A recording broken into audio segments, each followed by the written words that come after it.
Hi and welcome to another episode of Refreshed. I'm Sara Snow. Now this episode is focused on eggs, which I happen to think are one of the most perfect foods. I think I get it from my mom. She's 60 years old. She eats an egg and a piece of toast every single morning, and she is one of the healthiest looking 60-year-olds I know. So this episode is for an egg dish. Eggs in the morning, though, can be a little bit limiting. And why should they be relegated to the mornings and to country club brunches?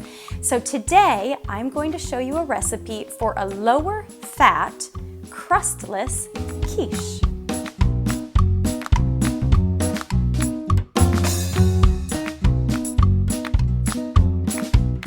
Okay, to start off, you are going to use some fresh dill and some fresh broccoli. Of course, I chose organic for both of those. Chop up the dill a little bit and then just roughly chop the broccoli. I like to keep the stems intact. Of course, I'll pull out some of those bigger chunks of the stems and then just roughly chop the rest of it. Now this broccoli, once it's chopped, it's about 2 decent-sized heads of broccoli, and it amounts to a few cups chopped. We're going to put that into some already boiling water. Now this is just a little bit of water so we can steam it for just a few minutes. I put the lid on and I let that steam for just about 3 minutes. Now I want my broccoli and my dill to have that bright, brilliant green color, and I still want it to be a little bit firm, but I prefer not to put it straight into my quiche raw. After it has steamed for a few minutes, I take it off the burner and I pour it immediately into some ice cold water. This is going to blanch that broccoli, stop the cooking process immediately, and I can just let it sit there in that cold water while I prepare the rest of my ingredients. Now I need to whisk together 6 eggs. I of course have chosen 6 organic eggs, beautiful bright yellow yolks there, and I will whisk those all together. To my eggs, I will add in a cup of organic half and half. Now I'm using half and half as opposed to a heavy cream because again, I'm making this a little bit lower fat so that it's not just a decadent once in a while kind of dish. This could be on your weekly rotation for a healthy and simple weekday dinner. I'm also going to add in a half a cup of low-fat, small-curd cottage cheese. Of course, I've chosen organic again, especially when it comes to your dairy products. It's extremely important to choose organic. Now, some people get confused about what it means for a food to be organic if it's a dairy product. It's pretty self-explanatory if it's an apple or a head of spinach. But what about if it's a dairy product? If it's a dairy product, it means that the cow, the animal, was fed an organic diet. That's pretty much what it means. But because it's organic, it's guaranteed to not be GMO. A lot of people are really concerned about GMOs these days, and that means that the cow was not fed genetically modified corn or soy or grains. The cow was fed an organic diet.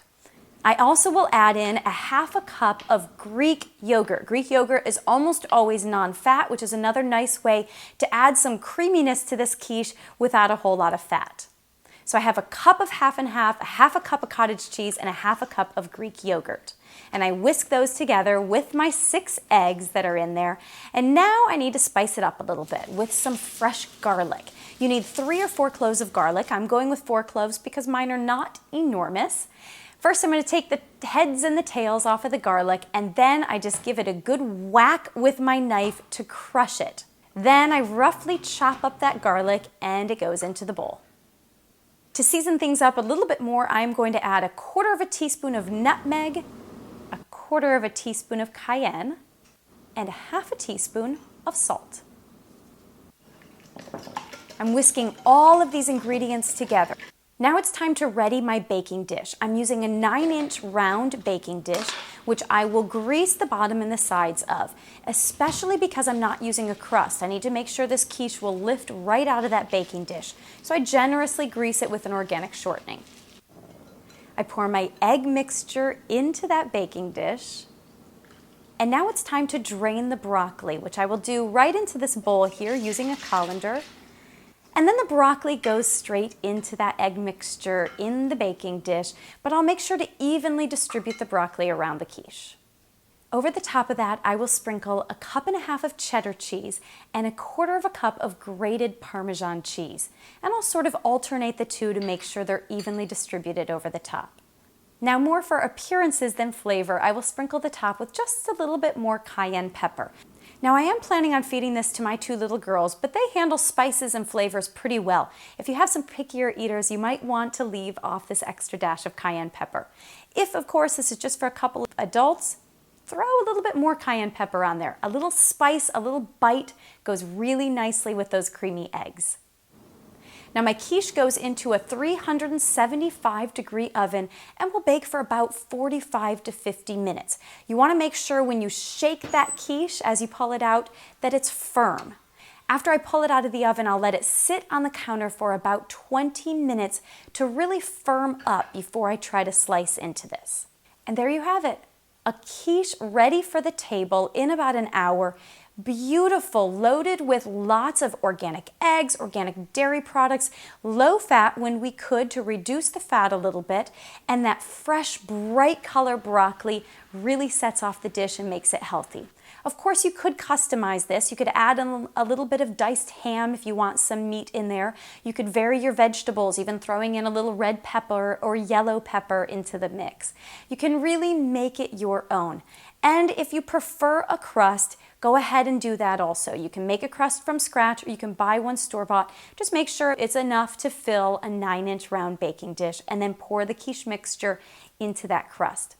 I'm going with a crustless quiche because, of course, in our family, some of us are gluten-free, some of us are not, but I also like to sometimes go heavy on the protein and a little bit lighter on the carbohydrates and the grains. Pair this with a lightly tossed salad and voila, you have a beautiful dinner. If you enjoy this recipe as much as my family does, be sure to leave a comment and let me know.